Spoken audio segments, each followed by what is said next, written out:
Sunni dan Syiah. Mungkin Anda sering dengar dua nama ini ya, biasanya sih di berita, dan sayangnya seringkali soal konflik. Tapi apa cuma itu ceritanya? Nah, dalam ulasan ini kita akan coba lihat lebih dalam, lebih dari sekedar headline berita untuk memahami hubungan mereka yang ya cukup rumit dan sudah berjalan 1400 tahun. Jadi pertanyaannya, mana yang benar? Saudara seiman atau rival abadi? Ini dia paradoks yang bakal kita coba kupas tuntas.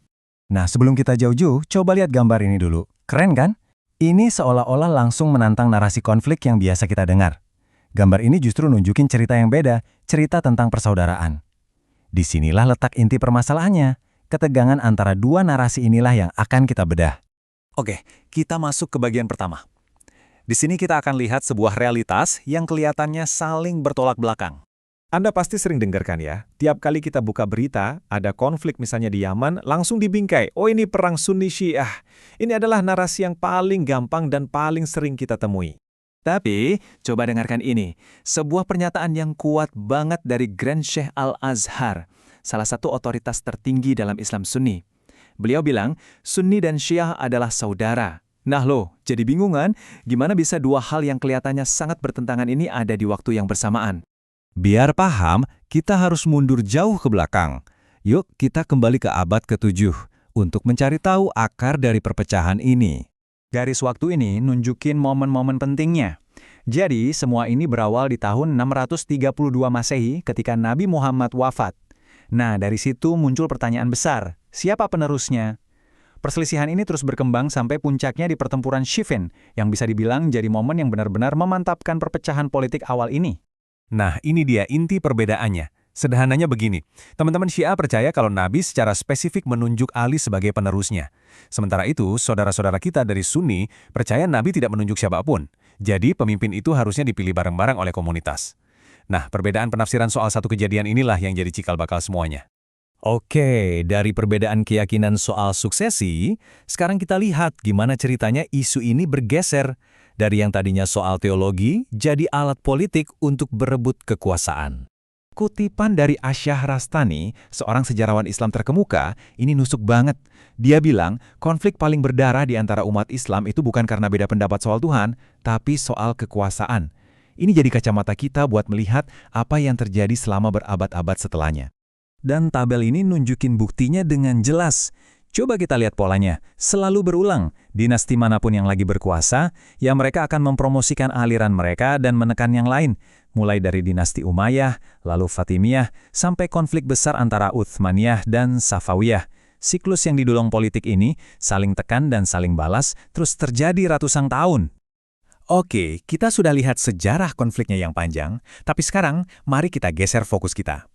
Kita lihat sisi lainnya, fondasi atau landasan teologis yang sebenarnya sama-sama dipegang oleh keduanya.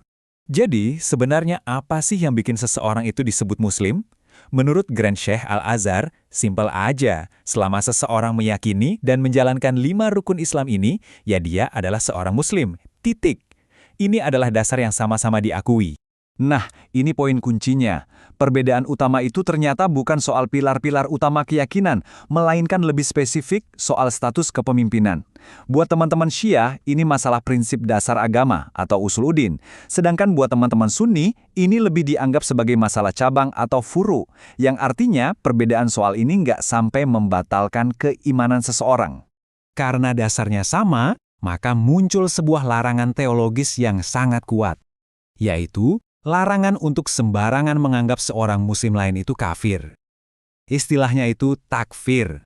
Dan hadis ini, wah ini bobotnya luar biasa. Pesannya sangat jelas, siapapun yang menuduh orang yang sudah mengucapkan la ilaha illallah sebagai kafir, justru dia sendiri yang lebih dekat dengan kekafiran. Ini peringatan yang keras banget.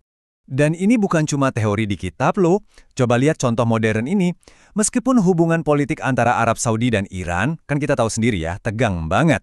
Tapi jamaah haji dari Iran yang mayoritasnya Syiah tetap diizinkan untuk melaksanakan ibadah haji di Mekah. Ini kan artinya ada pengakuan di level tertinggi bahwa mereka semua adalah bagian dari umat muslim yang sama.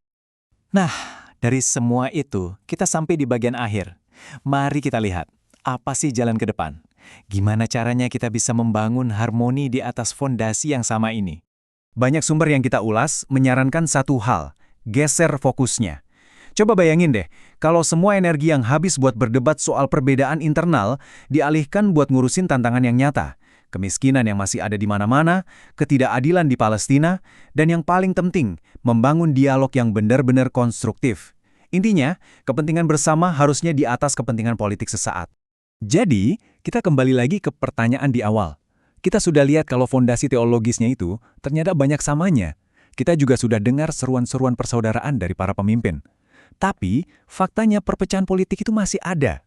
Nah, pertanyaan yang tersisa buat kita renungkan bersama adalah, kira-kira apa ya yang benar-benar dibutuhkan untuk menjembatani jurang ini dan mewujudkan masa depan yang benar-benar harmonis?